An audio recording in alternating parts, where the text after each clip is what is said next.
Hi friends, అందరూ ఎలా ఉన్నారు? ఏంటి బియ్యం బస్తాలు చూపిస్తుంది అని అనుకుంటున్నారా? ఏం లేదండి. మేమైతే రైస్ మిల్‌కి అయితే వెళ్ళాము బియ్యం తెచ్చుకోవడానికి. ఇది సిద్ధవటంలో ఉంటుంది. శ్రీ వెంకటేశ్వర రైస్ మిల్ అండి. ఇక్కడ మేమైతే పుట్టి వడ్లయితే కొనుక్కున్నాము. లాస్ట్ ఇయర్ నుంచి ఇలాగే చేస్తున్నామండి. ఎందుకులే ప్యాకెట్‌లో తెచ్చుకోవడము, ఇలా ఆడించుకొని తెచ్చుకుంటే ఆరోగ్యానికి కూడా మంచిగా ఉంటుంది కదా అని చెప్పేసి ఈ విధంగా అయితే తెచ్చుకున్నామండి. ఒక పుట్టయితే కొనుక్కున్నామండి. 1 ఇయర్ మొత్తం సరిపోతుంది మాకు. అందుకోసమే అక్కడ ఇక్కడ కొనుక్కోవడం ఎందుకని చెప్పేసి డైరెక్ట్‌గా రైస్ మిల్‌కి అయితే వచ్చేసి కొనుక్కుంటున్నాము. మా మామ, మా ఆయన ఇద్దరు కలిసి అయితే వెళ్ళారండి. ఇది మిషన్ అండి. వడ్ల మిషను. ఇదొచ్చేసి జల్లెడ. ఇదంతా మీకు చూపించాలనేసి పూర్తిగా వీడియో అయితే తీసుకొనొచ్చాడు మా ఆయన. ఇంకా ఈ వడ్లన్నీ ఇలా ఈవెన్‌గా అన్నీ సర్దేసి దీంట్లో వేసేస్తే ఆడేస్తుందండి. ఈ విధంగా అయితే వేయాలి. మిషన్ అయితే ఈ విధంగా రన్ చేస్తున్నారంట వాళ్ళు.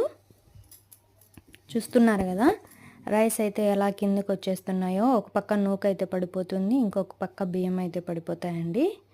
చాలా బాగుంది కదా. 1 టైమే అయితే పాలిష్ పట్టించుకున్నాము. 2 టైమ్స్ అలా ఏం పట్టించుకోలేదు.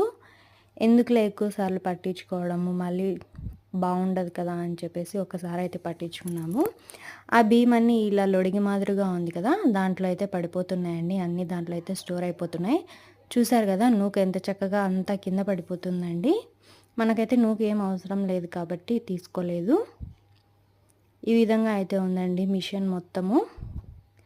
ఇంకా దీంట్లో నుంచి రైస్ అయితే వచ్చేస్తాయి. ఇవి మొత్తం రైస్ బ్యాగ్స్ అండి. బెస్ట్ రైస్ అనేసి బ్యాగ్స్ కూడా వాళ్ళ దగ్గరే ఉన్నాయి.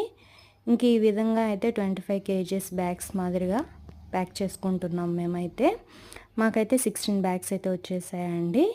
పుట్టి వచ్చేసి 17,000 దాకా పడింది మాకు. ఇంకా ఏ ఊర్లో ఎలా ఉన్నాయో మాకు తెలియదు కానీ సిద్ధవటంలో అయితే రేటు ఇలాగా ఉందండి రైస్. జీలకర్ర మసూరా అండి మేము తెచ్చుకున్న రైస్. ఇంకా ఈ విధంగా అన్నీ 16 బ్యాగ్స్ అయితే వచ్చేసాయి. ఇంకా ఇక్కడ ప్యాకింగ్ కూడా అయిపోతుంది. ఇంకా ఆటోలో వేసుకొని మేమైతే ఇంటికి తెచ్చేసుకున్నాము. ఇదే అండి ఈరోజు వీడియో. ఇంతే అండి. నచ్చితే కన్నా మీకు కన్నా లైక్ చేసి షేర్ చేసి కామెంట్ అయితే చేయండి. Okay, thank you, bye.